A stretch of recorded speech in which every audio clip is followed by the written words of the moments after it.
mga problema kung bakit tamad kumain ng tilapia natin, meron po tayong solusyon dyan. I-demo ko sa inyo kung paano paggamit nito. Minsan kasi may nagtatanong bakit daw ang hinang kumain, parang wala sila sa panlasa, kaya ito gagamitin natin para lumakas silang kumain. Mentras lumakas kumain mga kabukid, mas mabilis din ang kanilang paglaki. Sa mga hindi nakakaalam mga kabukid kung ano yung molasses, yun yung ginagamit nila para maganong kumain natin ng tilapia. Ang molasses hindi rin sa tilapia ginagamit, maraming pinanggagamitan to. Pwedeng sa baka o sa mga halaman. Sa Tagalog ang molasses, tawag nila dito is pulot. Sobrang lapot mga kabukid. Pumili ko 5 kilos mga kabukid. Ayan, meron ako isang sakong feeds. Tapos pag mimixan, bowl, tapos tubig mga kabukid. Ang bentahan nga pala ng molasses dito sa amin is 25 pesos to 40 pesos ang isang kilo. Kada isang kilo molasses, mix natin sa isang litrong tubig mga kabukid, sa isang sakong feeds o isang bag. Ito, kasama ko na naman si Boy Kulot. Takal, maglalagay ka rito, titignan ko kung isang kilo na. Dahan-dahan, malapot yan.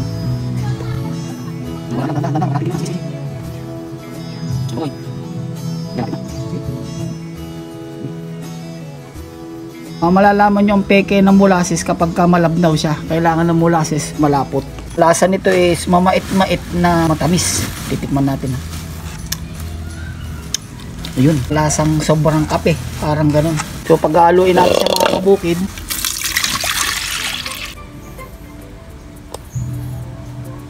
so kung 5 kilo to mga kabukid, itong nabili kong molasses, 5 bag.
Sa ilalim ng basa.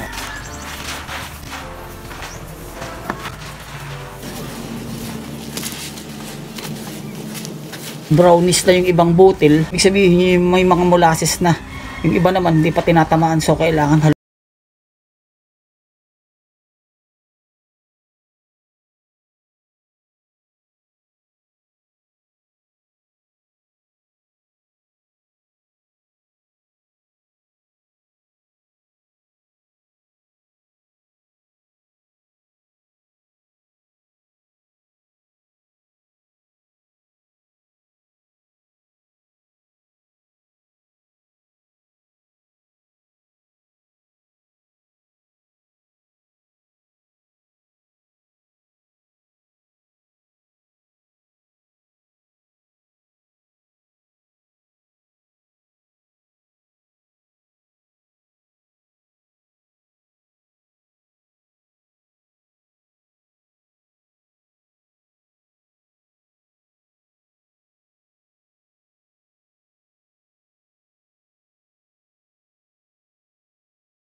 kabukid,